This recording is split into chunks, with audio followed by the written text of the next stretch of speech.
For over 50 years, Hamilton Paint and Body has provided professional automotive painting and bodywork for our local community. From a small dent to major collision repair, Hamilton Paint and Body is here for you. Owners Brett and Kim Guin would like to say thank you for your business. Hi, I'm Dr. Wayne Cobb Jr. here at Hamilton Vision and Eye Care, and this is Dr. Grant Fowler. And we've been in business here in Hamilton since 1995, and it's been a while. So but we appreciate everyone that's come to see us, and if you have any eye care needs, please feel free to give us a call. Thank you. Hello everybody, I'd like to welcome you to Brittany's Flowers and Gifts.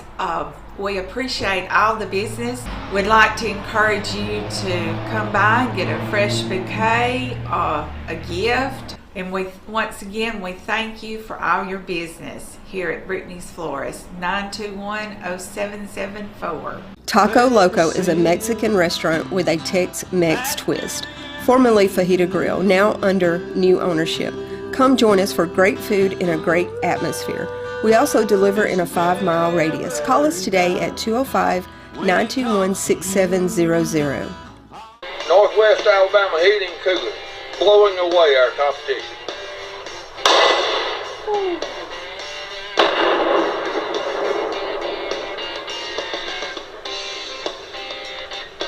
Hello, I'm Richard. 6 o'clock p.m. I've got a good audience to pitch this to, so does anyone know a person that takes bees and puts them in a hive and tames them? Caleb Williams. I was about to say. Caleb Williams. Caleb and Brahma. Yeah. Okay. I need some bees taken off my property. They're free to whoever comes after them. Caleb Williams will help you right out. Okay, very good. I need to make contact. We found a hive of bees between my house and the Holloway property. And He came got a hive last year out of a magnolia tree over at the rec center right at the end of summer. Or a swarm, rather. I believe in saving the bees if we can. They're very valuable to us for pollination of our crops and fruits, and everything that grows needs bees. So I want someone to take them and use them. They're not in a good place right now.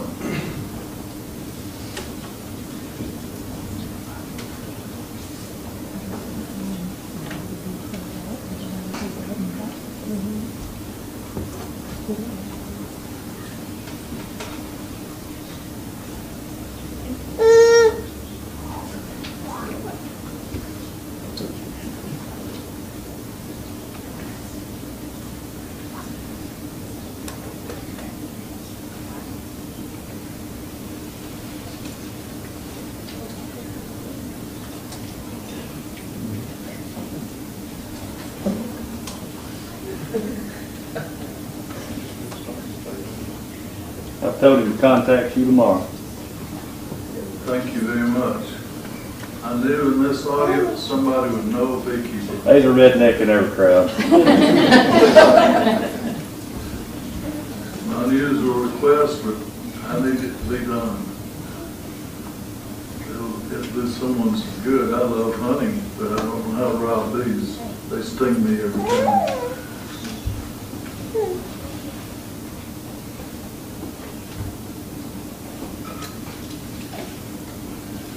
Okay, well, we just want to stop and pause for a moment and have an invocation, and then we'll get our meeting started. First, I want to welcome this audience here today, and we're so proud to have all these special folks with us that have worked hard this season and accomplished much.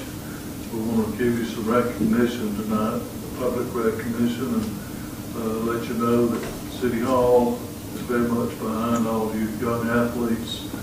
As a matter of fact, we're pledged to build a new track, a state-of-the-art track and cross-country field on our 47 acres, just over about a quarter of a mile on 42. It's going to be a beautiful site. complete with soccer fields and some other amenities that we're going to add.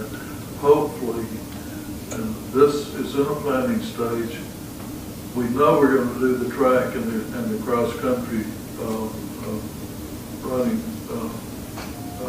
venue, but also we're looking at an amphitheater for our future. So we think it's much needed. We can't have a lot of public events now. We don't have a good place for people to come and do concerts and other types of meetings. So we think this property is going to be just suited, not only its natural beauty with the river running by it, but we're going to have it groomed where anyone will want to come to this venue. It's going to be so pretty when we get it built. We're having a professional designer work on the plan for us at this time. He's about ready to come and present it to us. So we're really revved up about this and excited it's going to be happening. We'll all stand together. We'll have our invocation and our pledge of allegiance, and then we'll get into the recognition. Our Heavenly Father, we pause just to thank you for another beautiful day.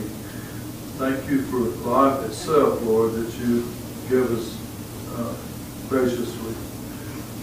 We thank you that we have a wonderful community to live in, a community that is prospering and growing. We thank you for all the activities of our community and the support that we're receiving. People who are shopping in Hamilton, we're blessed with that, and we're so thankful. We ask you, Lord, to be in the meeting, help us to conduct business for our city in a manner that would be pleasing in your sight. Be with our world leaders as they make important decisions in our future. Help them to make the right decisions that would benefit the people of the world. We ask you to go with us from this day forward. In Christ's name, amen.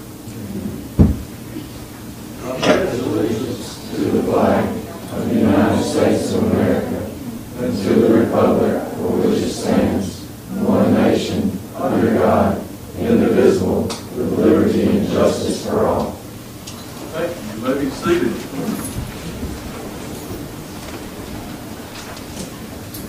We have been in touch with Scotty Sanderson, and we've asked him to bring this group of fine-looking young folks with him and to let us honor them tonight. And Scotty, I'd like you to come get this microphone fired up for him there, Scott, and talk to us about the group. We know they recently have achieved much, and we just want to honor them here tonight. And I'd like to know all their names.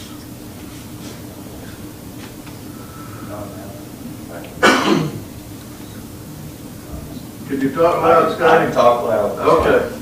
Well, first of all, thank y'all for having us here.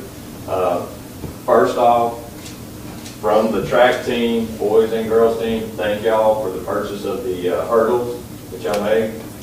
Before that, we were using pieces of wood with PVC pipe between them. And that has been a blessing for the track team. Also, the high jump mat have not received it yet. It's ordered, but as you know, with everything now, back order and everything, we'll have it next year. But thank you for all of that. Thank you for the commitment you're making to the new track. It goes a lot further than that. We have a lot of boys and girls with not knee injuries, but just running on the concrete track that we've been having to work through a lot of that here recently, because the volume of the training has been so much higher, and just pounding on their knees on that hard track. We try to do a lot of stuff in the grass, try to take away from that, so you just don't realize how much that means to them and to us that are trying to help them for what y'all are doing on that. Before I get into everything, the boys aren't here. We've got I guess we got some senior boys, got quite a few junior boys. They're a little bit older, but I know I'm going to embarrass her a little bit. On the girls' side of it, Chesney Rayburn is our only senior on the team. And Chesney, say hello. Okay. She's our only senior. We have 0 juniors. We have, I think, 3 sophomores. What I'm getting at, that is a really young team. So you consist of 7th, 8th, and 9th graders, 3 10th graders. I don't think I'm leaving the 10th grader off. Correct me if I'm wrong, please. And then 1 senior. Wow. And with that being said, I'll get into why you're here to recognize them. Is the past 2 years, we went back-to-back in the county, and they went back-to-back in the sectional. All right, the big deal is the sectional. They used to win the county every single year. Even when we were winning 5 state cross-country championships in a row with guys, we had never won a sectional in the history of Hamilton High School, boys nor girls. They have won it 2 years in a row. Wow. So sectionals kind of break that down. It's kind of like softball did last year. They won sectionals and went to the state tournament.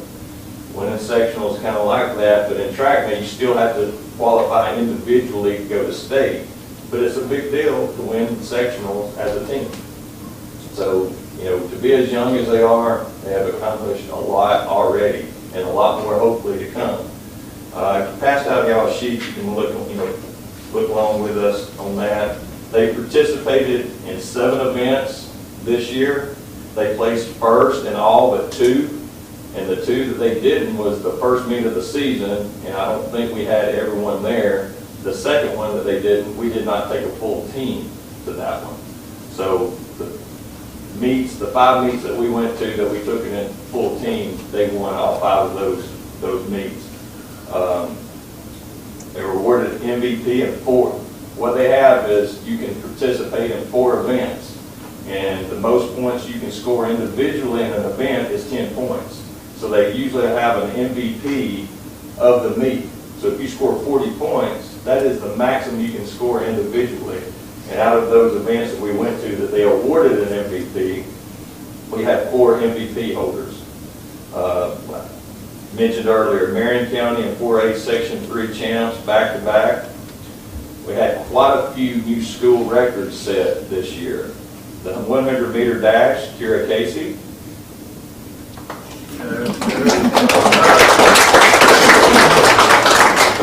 100-meter hurdles, Meg Wigington. 300-meter hurdles, Meg Wigington. The 4x1 relay team, it consisted of Meg Wigington, Aubrey Sorrells, Gracie Sanderson, and Kira Casey. They broke the school record 3 times this year. They broke it about 3 weeks ago. They broke it Friday in the preliminary run of the sectionals, and then in the finals they broke it again. So they broke it twice in 2 days. The javelin, Maya Sizemore. Long jump, Kira Casey. Triple jump, say it with me, Kira Casey. And pole vault, Jessica Shites. And that's something this year we're just getting started back at the pole vault. So right now, some of them are going for training in Birmingham on Sundays, and then they're going during the week, which some of them are at right now in Ewan, because they use the inside of their old guard building, and they go in there, and that's where they practice. So Ewan is helping them with that. Current in 4A rankings, there's 15 events that are ranked in the top 25. There's 7 events that are ranked in the top 10 and 2 events ranked in the top 3.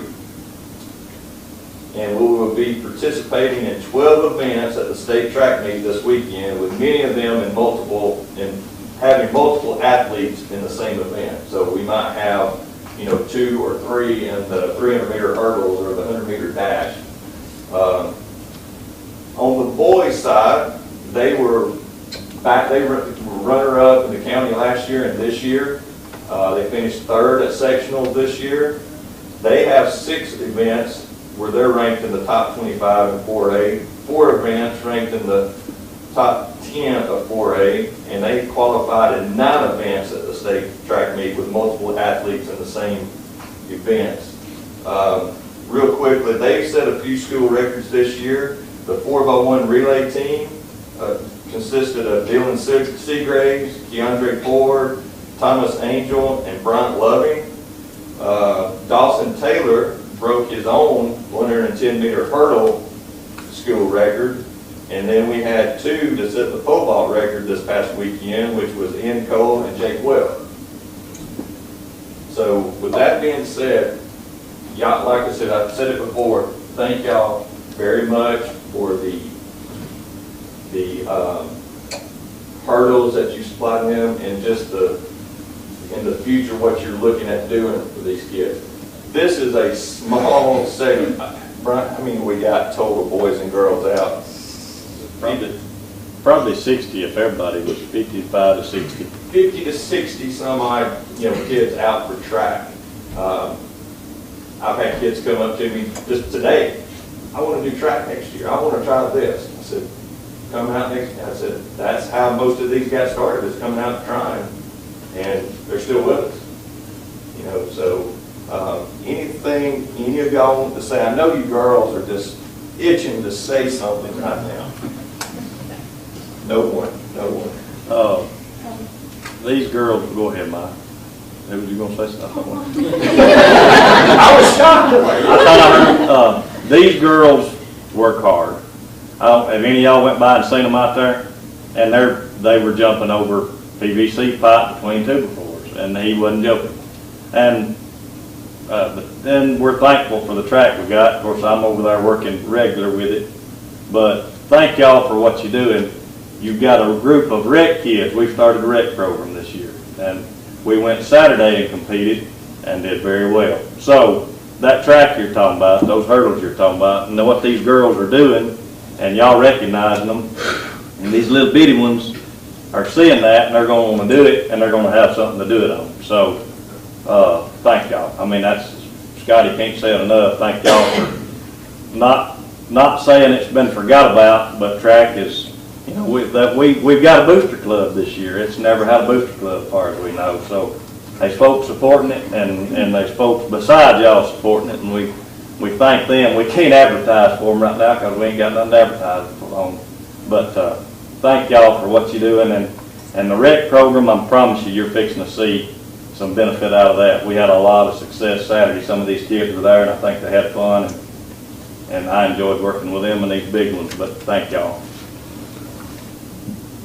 Thank y'all very much, and appreciate y'all letting us come, and good luck to you girls this week. And Scott, where's the state meet at? All right, 4, 5, 6, and 7A is in Gulf Shores. 1, 2, and 3A go to Coleman. And ours is a 3-day event, which is Thursday, Friday, Saturday of this week, and I think the other is a 2-day event from 1 to 3A. Any other questions? Good questions, though. We've got to be so proud of everything that's going on in our athletics right now. Our softball is about to start the playoffs, and our boys are in the baseball, varsity baseball playoffs, deep into that. This track thing excites me so much because all the programs should be built through a good track program, and I think this is the nucleus of teams to come. And I just get so excited to think about what's about to happen.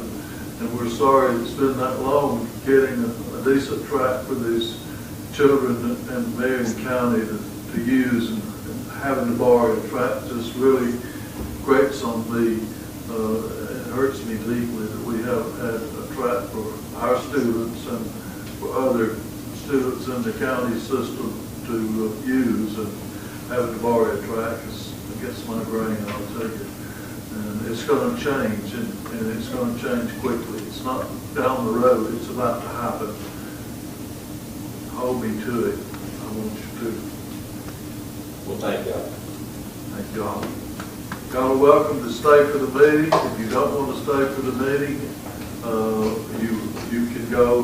But thank y'all, and come back anytime. You're always welcome to one of our council meetings.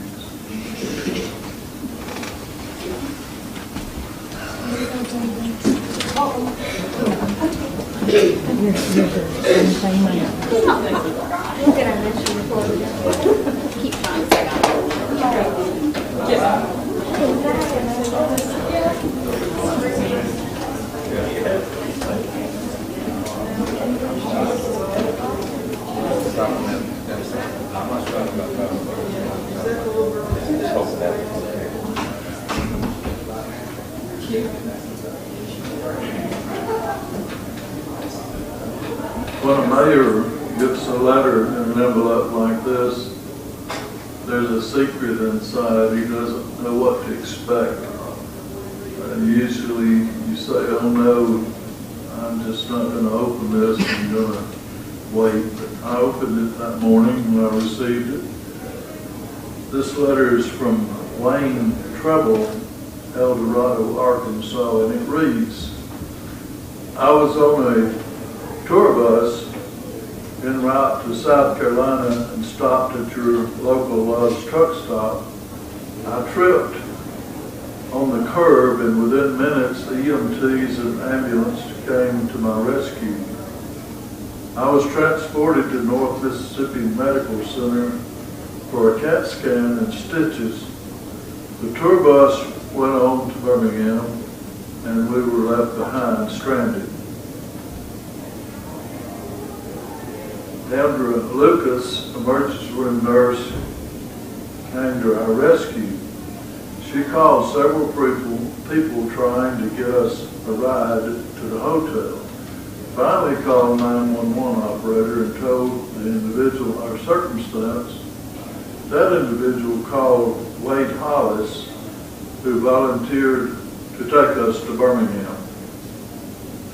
These two angels, Wade and Andrea, went beyond and out of their way to help strangers. Their kindness and willingness to help us is something we will never forget and grateful for every day. In closing, please recognize these two angels for coming to our aid, Wayne and Joan Treble, El Dorado. And that's the kind of letter I like. Wasn't a letter of complaint that I usually see come in. That's why I just don't want to answer. I open the letter, it's usually somebody scolded me for something, but that's a nice letter.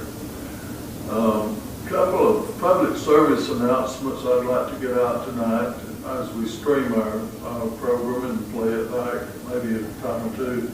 Our National Day of Prayer is Thursday the 5th at 12 noon at the auditorium of the police department. So if you're interested in joining us at the National Day of Prayer on Thursday at noon, please show up at the police department. It's been well planned and organized this year, and it's going to be special. So please show up. I have to have props for the next announcement. I don't usually wear my hat to the meeting, but the Marion County, the first Marion County Stampede is coming to Hamilton May the 6th and the 7th at our I-22 Industrial Park at exit 16. Also, Cowboy Day will be in the downtown area from 9 a.m. to 2 p.m. in the afternoon on Saturday. There will be a lot of fun to be had downtown on Saturdays, some enactments and things that we normally don't have. So please come downtown on Saturday and enjoy a festive atmosphere. There'll be food, other entertainment in our downtown area. It'll be kind of like First Friday, except it'll be on Saturday. And this rodeo is for real. It's a sanctioned rodeo. It's going to be very, very good. We should have a great attendance and 2 nights of it. And it's going to be a big event. There's people coming here from Florida to participate in the rodeo in Hamilton, Alabama. So they're passing by 5 other rodeos to get to come to this one. That's how important it is for them to make this event. These people who come and ride in this rodeo will carry their points forward if they win an event toward the nationals. And this is a sanctioned rodeo, so everybody come out and enjoy the festivities. I'm not going to get on a bull, I promise you, but I will wear my cowboy hat to the rodeo. But seriously, want you to come out and enjoy it. Okay, we've got a council meeting to attend to now.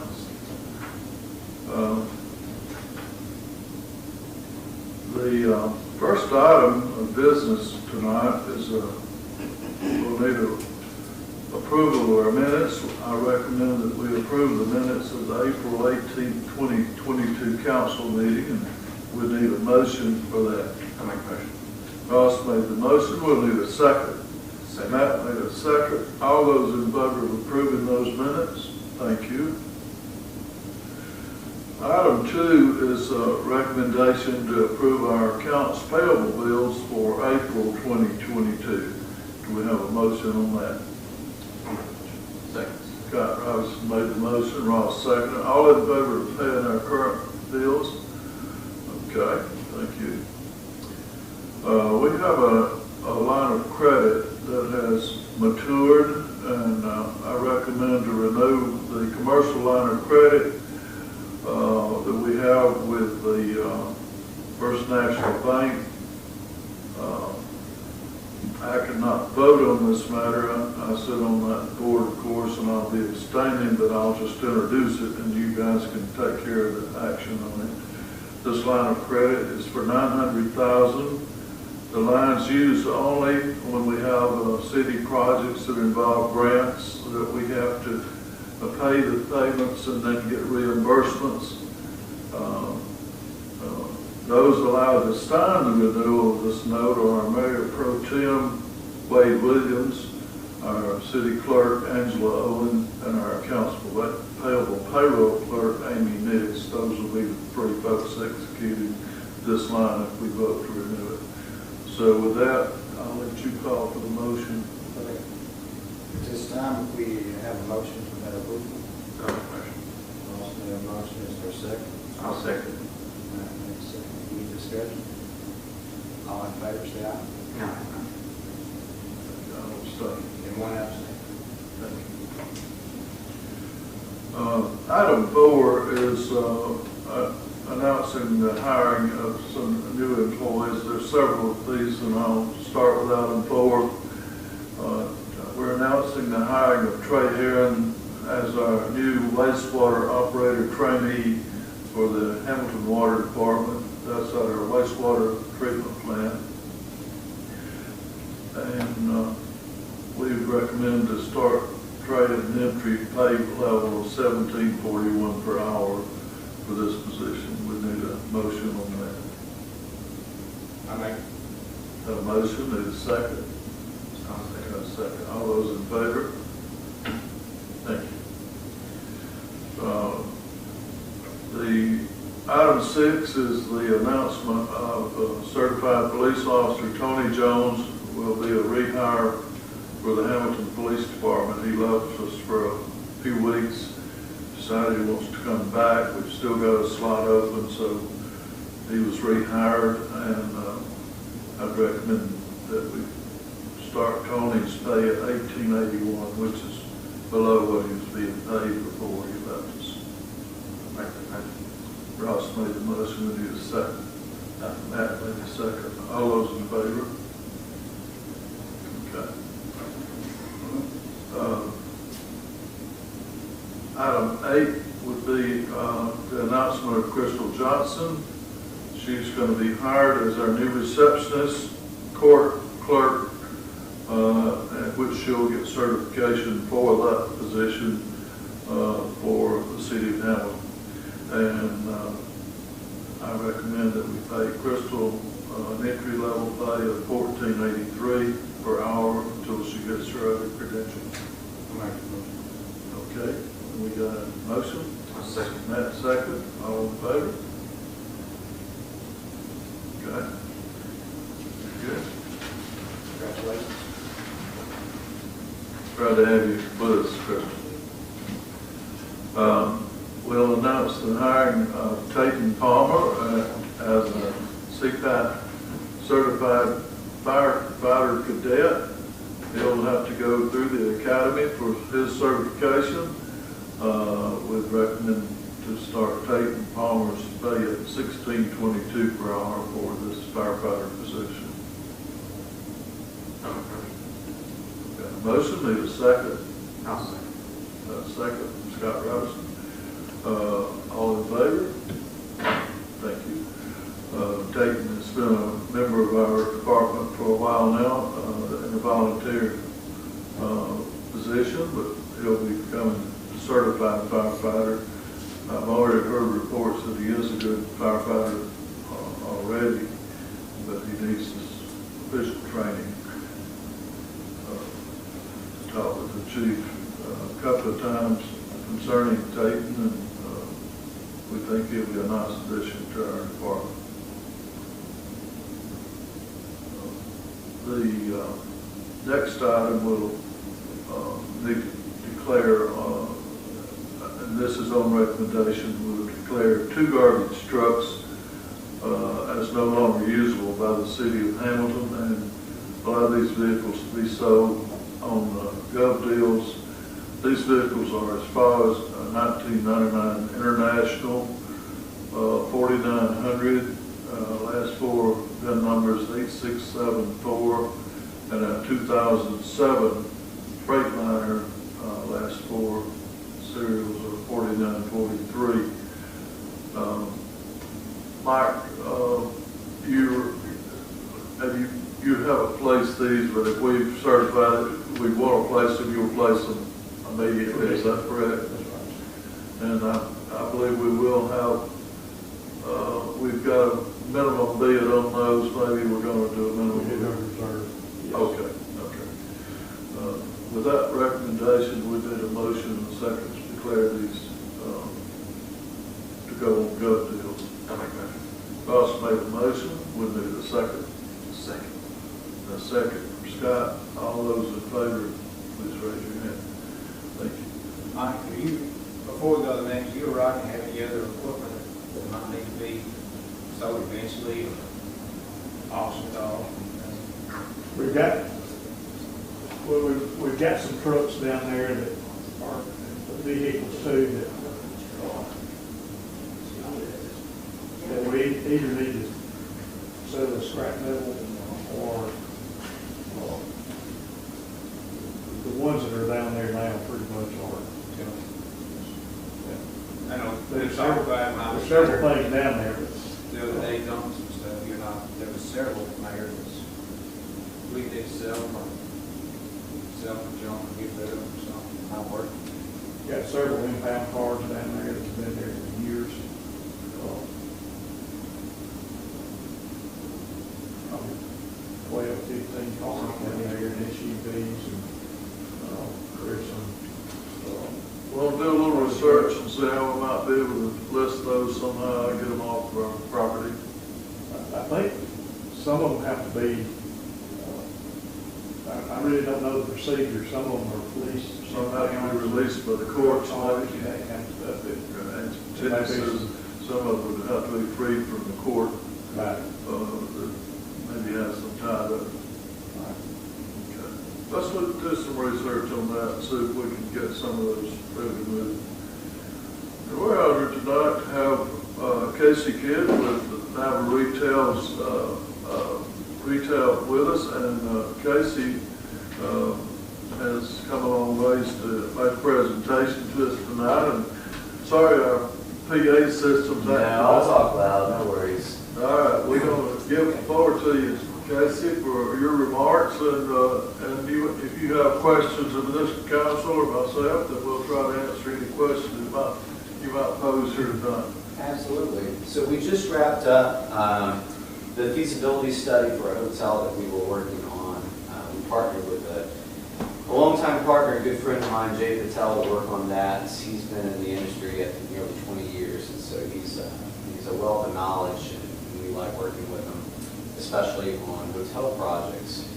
The whole point behind the feasibility study, and I guess it probably makes a lot more sense now that it's done, it helps to explain what it is and why we do it, but the first thing a hotel developer wants to know is, will this hotel make money or will it not make money? And the reason that is so important, it's important in a lot of respects, but for hotels, they're different than any other type of development.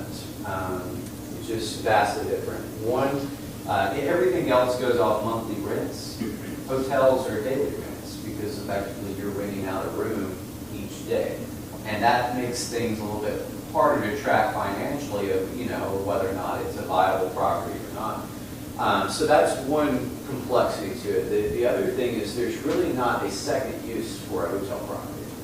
And so if a hotel were to go bust, the only thing that bank could possibly do is find another hotel brand or another hotel developer to buy that property and start running it. And so that's another thing that makes it really complex from the lending side, because then they're just inherently more risky than if you were to build a shopping center or a grocery store. There's a lot of second uses for those types of buildings versus hotels. There's really not much you can do with it other than make it another hotel. And so what investors typically expect from that is a higher rate of return. So there's a term that you might hear a lot in retail called cap rates. And so what that is ultimately like your capitalization rate over a period of time for that property. And right now, I haven't checked it today, but they're trending around 6 to 7%. With hotels, they're well into the teens, what developers would expect just because of that inherent risk that they have. And so I say all that to say this, the reason that we do hotel feasibility studies is because there's a few more boxes that we need to check before we approach a developer and say, hey, we'd love for you to build a hotel in Hamilton. And so part of what this really long document talks about is what that might look like. And it covers all the numerical values that you could possibly fathom between the number of rooms, the room size, the actual property size, the number of stories. Another term that you'll hear in the hotel industry is cost per key, and what that means is per room what it costs to build that. So they call it per key. Just use a key card to get in your hotel room. So that's the term in the industry that you'll hear is cost per key. And so all of that is included in the feasibility study, and I won't bore you with that right now, but I did want to let you know, Jay and I were talking about just yesterday, and he said we've probably done 30 to 40 of these together, and he said this is probably one of the most favorable ones that we've worked on together. So part of what Jay did while he was here, he was physically here in Hamilton, I believe he met with Bob, but one of the things that he looked at is all the potential sites in town for hotel development. And so I gave him, from our workshop that we conducted here, a meeting with all the property owners, I gave him a list of all the available properties that we had in our database, and he went and physically looked at all of them. And from that, he made the decision, based on the numbers and all the financial components that go into this, what would be the best property. And what he was able to do is identify a property that the city owns off the interstate. And so that will be the property that we're marketing to hotel developers for this potential hotel project. The other thing is the type of hotel that we would be targeting, and that is an extended stay. So what that means is if you had some potential visitors that are in town that might be here longer than a couple of days, with extended stay hotels, they typically have a pull-out sofa. So if you had more than just, a couple that might be in a king-size bed, you also, they bring kids, and they also have a pull-out sofa. They don't have to rent 2 rooms. The other big advantage is a kitchenette. So all of your extended stay hotels have a kitchenette, which makes it really helpful if you have like construction workers or someone like that that's in town. They get per diem usually, so that they can, feed themselves. And what a lot of them will do is go get, a frozen pizza or something like that, so that they can pocket their per diem and then, use the kitchenette to make dinner. And so that's really important, and we felt that this market was really well suited for an extended stay brand. And so that's what we will be targeting for this hotel project moving forward. Extended stay, right off the interstate. The total project estimates, as we project it right now this is subject to change because we all know what construction costs do on a daily basis, phases, but right now it's looking to be about a $14 million investment. And so from that, we are able to discern that it will be profitable for an investor or a hotel developer that might build this property in Hamilton over the 10-year holding period to a very healthy degree. And so that is what we're working on right now.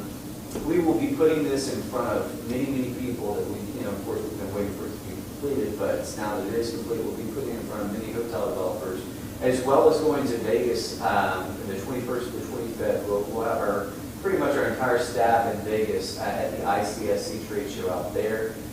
Typically, there's at least 4 to 5 major hotel brands that are out there. They bring a lot of their staff, and so we hope to put that in front of them as well while in Vegas. And so this will be marketed to hotels even this month in the next couple of weeks. And so that's something we can expect to see some results from, I would say, or at least feedback very soon. And so if y'all have any questions, you all have my contact information regarding that. Please reach out to me. Love to discuss it. And it's pretty interesting reading. If you have time before bed, it's kind of neat to see, because what this effectively does is it builds a hotel on paper. And so anything that you could possibly think of, as far as numbers or types of rooms and the breakup, there's also an assumption for meeting space. And so there will be some convention space, not a big convention center, but there will be some meeting space. I know that there's a lot of feedback that we got from the ramp about some of the events that they host in town. Just looking at it, and again, I haven't crunched their numbers, but just from some of the feedback that we got from them, they can nearly fill up the property with just some of their events. And so I would imagine that this will be a hugely successful property, especially with all the things that are going on in town. And as y'all continue to grow industrial properties, I think that that's going to bring more people to town for those types of purposes that might also stay at this particular property. So very excited about it. We're probably going to bother you while you're in Vegas, not daily, I think other days. It's, Vegas is one of those where it's hard not to see someone, and that's where, if you can't find them anywhere else, just go to Vegas for 4 days at that trade show, and I'm almost guaranteeing that you'll see them there. And so we take as many people as we possibly can out there to try and tag as many people as we can.